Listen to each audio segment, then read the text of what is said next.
सकता है। अगर मुझे क्रिप्टो में इन्वेस्टमेंट करना है कैसे करूँ? क्रिप्टो के लिए आप कोई भी ब्रोकर ओपन कर सकते हो जो FIU कंप्लाइंट है, इंडियन गवर्नमेंट के साथ रजिस्टर्ड है। 3 बता देता हूँ, Mudrex, Coin Switch and Coin D6। किसी में आप अकाउंट ओपन करो। बिटकॉइन में या फिर किसी भी क्रिप्टो में इन्वेस्ट करने के लिए आपको 1 करोड़ रुपए नहीं होने चाहिए। 500 रुपये से आप इन्वेस्ट कर सकते हो। 500 रुपये में भी बिटकॉइन आ जाएगा, बट आएगा 0.0001 ऐसे करके, फ्रैक्शनल क्वांटिटी इसको बोलते हैं। तो आप इन्वेस्ट कर सकते हो, बहुत ही सिंपल है। एक दिन में अकाउंट ओपन हो जाएगा, दूसरे दिन आपका इन्वेस्टमेंट। ओके अगर मुझे गोल्ड में इन्वेस्टमेंट करना है, 3 तरीके गोल्ड में इन्वेस्टमेंट करने के। Physical gold in form of jewellery, 12% का एक्स्ट्रा प्रीमियम पे करोगे in terms of GST and making charge. Second option is आप गोल्ड ब्रिक्स बाय कर सकते हो, गोल्ड कॉइन्स बाय कर सकते हो, कोई मेकिंग चार्ज नहीं है, बट 3% GST फिर भी देनी पड़ेगी। और इन दोनों में उसको स्टोर करने का रिस्क है कि कहीं चोरी ना हो जाए। बेस्ट तरीका है gold ETF, for example gold बीस या फिर टाटा गोल्ड, सेम रिटर्न देगा एज गोल्ड, सिक्योरिटी का कोई रिस्क नहीं है, making charges 0, GST 0। Okay mutual fund सही है, एडवर्टाइज में ही अच्छा लगता है कि एक्चुअल लाइफ में भी है? म्यूचुअल फंड सही है, बिल्कुल आप इन्वेस्ट कर सकते हो। बस आपको एक अच्छे म्यूचुअल फंड के अंदर करना है, बड़ा टाइम फ्रेम देना है। बिल्कुल सही है। 1500 से ज़्यादा म्यूचुअल फंड्स हैं मार्केट में, कैसे समझे कौन सा बेस्ट है?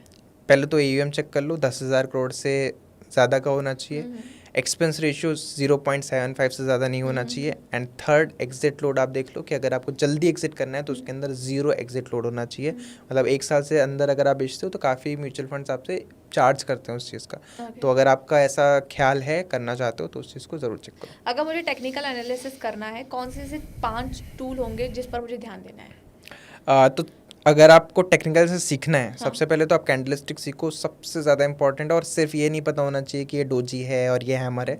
आपको समझ में आना चाहिए कि साइकोलॉजी कैसे वर्क हो रही है। हर कैंडल आपको उस दिन की कहानी सुनाती है, उस जंग की कहानी सुनाती है, तो वो साइकोलॉजी समझ में आनी चाहिए। दूसरा, आपको सपोर्ट, रेजिस्टेंस, ट्रेंड लाइंस ना कि सिर्फ समझना आना चाहिए, बनाना भी आना चाहिए। थर्ड, वॉल्यूम कितना बड़ा प्ले करता है टेक्निकल एनालिसिस के अंदर, ये आपको समझना चाहिए। एंड चौथा, आपको प्राइस एक्शन ट्रेडिंग सीखनी चाहिए। अगर आप इंडिकेटर्स में ट्रेड करते हो that is also good, but मेरे ख्याल से प्राइस एक्शन ट्रेडिंग सीखनी चाहिए। एंड इसके अलावा आपको कुछ concepts, for example demand and supply, ICT, ये सारे ट्रेडिंग स्ट्रेटजीज पढ़नी चाहिए एंड बैक टेस्ट करनी चाहिए। क्या होम लोन लेना सही है?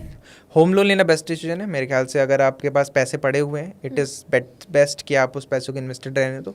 आप EMI कराओ, वो बहुत अच्छा डिसीजन है। बिकॉज अगर आप 1 करोड़ रुपए का लोन ले लेते हो, उस पर आपको 2 करोड़ रुपए देना पड़ेगा, 50% उसका 100% इंटरेस्ट में जाएगा। बट अगर आप 1 करोड़ रुपए 20 साल तक इन्वेस्टेड रखोगे तो वो इजीली 4-5 करोड़ रुपए बन जाएगा। ओके सो घर खरीदना बेस्ट है या स्टॉक मार्केट में पैसा डालना या फिर इन्वेस्टमेंट करना? इन शॉर्ट, अब घर खरीदना एक बहुत बड़ी इमोशनल फीलिंग देता है। एंड उसको आप पैसों में कैलकुलेट नहीं कर सकते हो। मतलब अगर आपने घर खरीदा है और आपके पेरेंट्स खुश हो गए हैं तो उसको आप कैसे पैसों में कैलकुलेट करोगे? तो दैट इज़ लाइक प्राइसलेस जिसको बोला जाता है।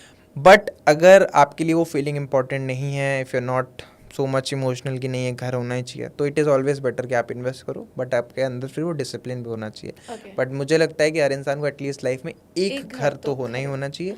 अगर if you can not afford in metro cities तो आप किसी Tier 2 में, maybe our home town, कहीं ना कहीं एक घर ज़रूर होना चाहिए आपके पास। जैसे अगर कोविड जैसी सिचुएशन आई थी एक टाइम पे, तो बहुत सारे लोगों के पास घर नहीं था, तो उन्हें बहुत बड़ी प्रॉब्लम फेस करनी पड़ी। तो एक छोटा सा घर भले ही होना चाहिए। अगर मैं घर खरीदती हूँ और मैं EMI पे करती हूँ तो जो मेरा इंटरेस्ट है वो ऑलमोस्ट डबल हो जाता है जो मेरी खरीदी हुई प्राइस है उससे।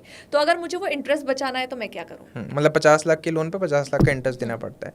सिंपल है, जितने भी आपके महीने की EMI है उसका 10% SIP कर दो। 5,000 रुपये EMI जाती है, 20,000 रुपये EMI जाती है, 10% SIP कर दो, मतलब 2,000 रुपये आपको SIP कर देना है। जितना भी आपका टाइम फ्रेम है लोन का, जब वो लोन ख़त्म होगा, जितना आपने इंटरेस्ट पे करा होगा, आपके पोर्टफोलियो की वैल्यू उससे ज़्यादा होगी। तो अगर आप 50 लाख का होम लोन लिया था, 50 लाख का आप इंटरेस्ट पे करोगे, बट 10% EMI की वजह से आपके पास जो पोर्टफोलियो की वैल्यू होगी वो भी 50 लाख के बराबर होगी। Okay so